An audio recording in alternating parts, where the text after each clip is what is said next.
a consideration of events so far in the life of Joash, there is much that would excite both our interest and sympathy.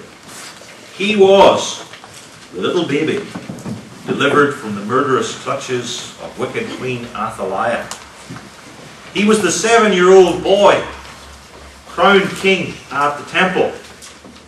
He was the king who even repaired the temple, the first in Judah to have that honour. And surely we might think Joash is one of God's elect. Why else would God have delivered him from death, only him, when all his brothers were slain?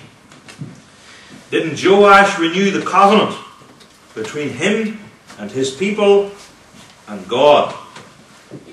Wouldn't this suggest that he was a living member of the covenant? And didn't he repair the temple? Isn't that surely a sign of God's grace in Joash? But no. For all this, Joash was not a true believer, and we know this from the passage that we read earlier this morning.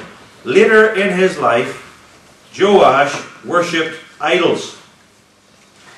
He rejected the preaching of the prophets, and he had Zechariah, the prophet and priest, murdered.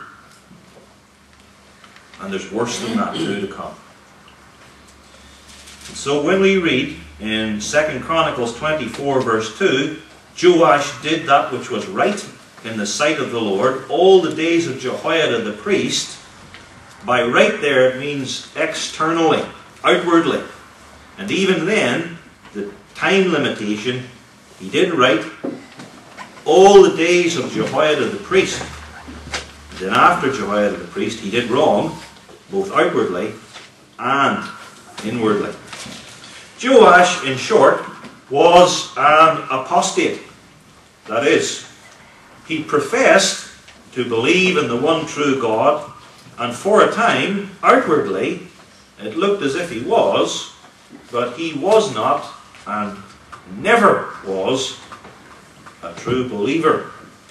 And when the right circumstances came along, Joash revealed his true colours. He apostatized. He fell away from the true faith and perished everlastingly in his sin. So Joash showed that he wasn't one of the elect, because election is unto holiness, victorious holiness, so that you live and die having persevered as a saint. He showed that Jesus Christ did not die for him, because the cross is the power of God unto salvation. He showed that Joash was never born again, because in regeneration God implants in us an incorruptible seed. Doesn't corrupt. So this morning's sermon traces Joash's apostasy. And it's a very sad story. It shows us how he came to fall away, and the grievous sins which he indulged in, with which he messed the whole thing up. And then the disaster and the misery which God brought upon him and his princes and his people as judgment. It's a sort of sad story which is designed to make us tremble and then make us circumspect, watchful, that we don't even begin to go the way he went. And some of us here this morning, beloved, who claim to follow Jesus Christ, may not be going to church in 5 years' time, or even 2 years' time, or even 6 months' time. Many of us know people who have made shipwreck of the faith who have renounced Jesus Christ publicly, including people who used to worship with us.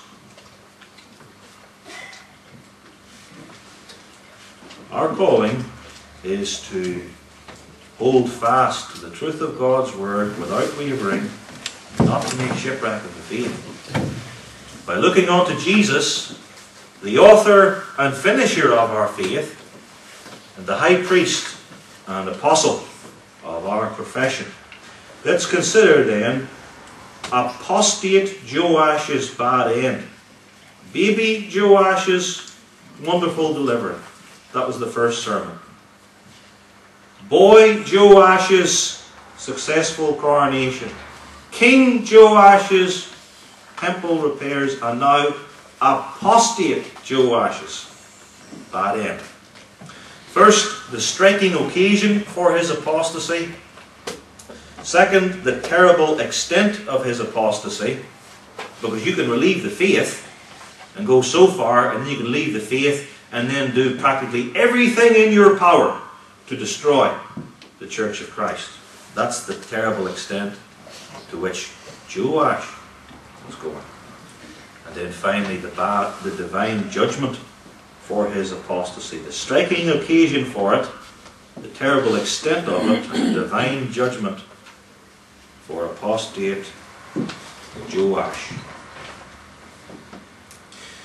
Joash's apostasy begins with the death and burial of Jehoiada, the high priest. That's where it began. Verse 15 stresses Jehoiada's age, his almost patriarchal longevity.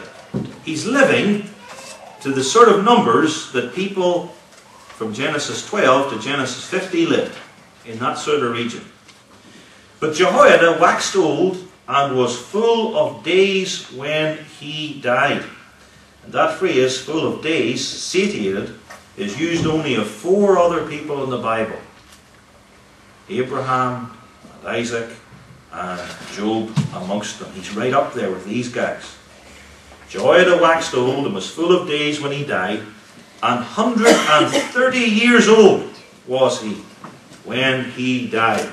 And 130 makes Jehoiada the oldest high priest recorded in the Bible.